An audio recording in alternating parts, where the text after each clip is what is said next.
หน่วยการเรียนรู้ที่ 2 การใช้งานโปรแกรม Microsoft PowerPoint 2007 เบื้องต้น เรื่อง การแทรกไฟล์เสียงและไฟล์วิดีโอลงในสไลด์ การแทรกไฟล์เสียงลงในสไลด์ นักเรียนสามารถแทรกไฟล์เสียงที่เตรียมไว้ เพื่อทำให้ไฟล์ที่จะนำเสนอนั้นน่าสนใจมากยิ่งขึ้น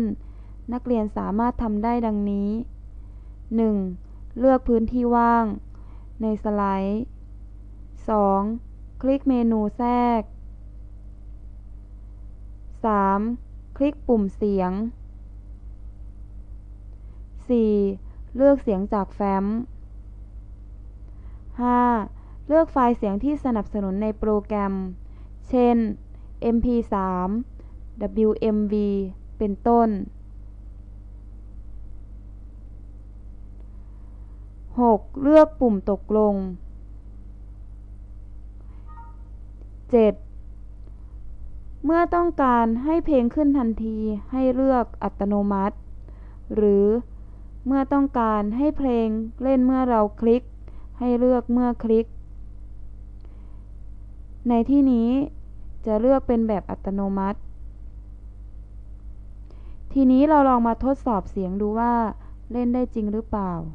โดยการดับเบิลคลิกที่ปุ่มลำโพง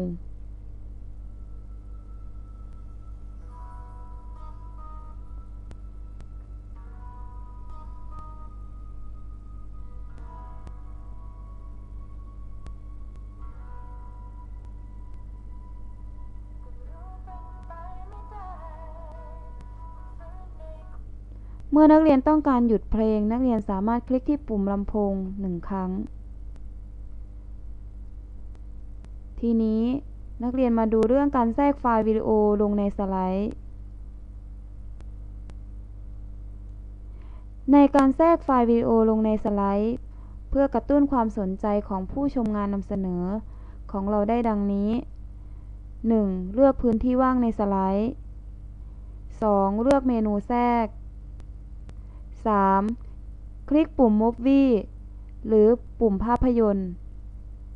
4. เลือกภาพยนตร์จากแฟ้ม 5. เลือกไฟล์เสียงหรือไฟล์วิดีโอที่สนับสนุนในโปรแกรม เช่น MOV AVI MPEG เป็นต้น 6. เลือกปุ่มตกลง 7. หากต้องการให้เพลงขึ้นทันทีให้เลือกอัตโนมัติ หรือเมื่อต้องการให้เพลงเล่นเมื่อเราคลิกให้เลือกเมื่อคลิก ในที่นี้จะเลือกเป็นแบบอัตโนมัติ นักเรียนลองทดสอบดูว่าไฟล์วิดีโอที่เราแทรกเข้ามาสามารถใช้งานได้จริงหรือไม่ นักเรียนก็ดับเบิลคลิกที่ไฟล์วิดีโอบนหน้ากระดาษงานนำเสนอของนักเรียน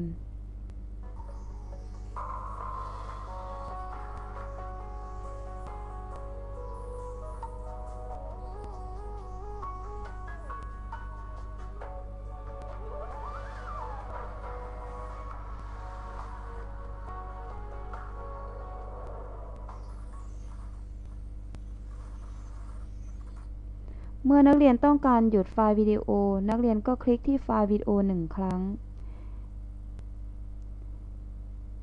ก็เป็นอันเสร็จในการแทรกไฟล์เสียงและไฟล์วิดีโอ